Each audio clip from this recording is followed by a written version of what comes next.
দর্শক, আজকে প্রজাতন্ত্র দিবস 26শে জানুয়ারি। প্রজাতন্ত্র দিবস 2026 সাল।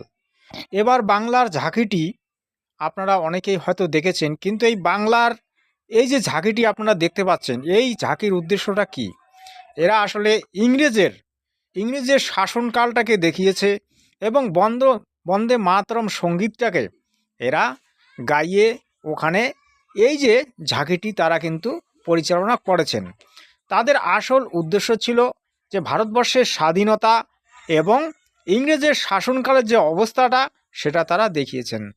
এখানে আপনারা দেখতে পাচ্ছেন বঙ্কিমচন্দ্র, নেতাজি সুভাষচন্দ্র বোস, হাজরা মাতঙ্গিনী, আরও অনেক।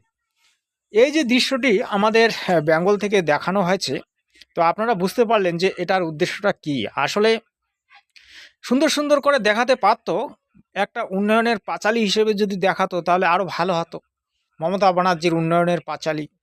কিন্তু মমতা ব্যানার্জি সেটা দেখালেন না, তিনি দেখালেন ওই ইংরেজ শাসনকালের যে অবস্থাটা সেটা দেখালেন।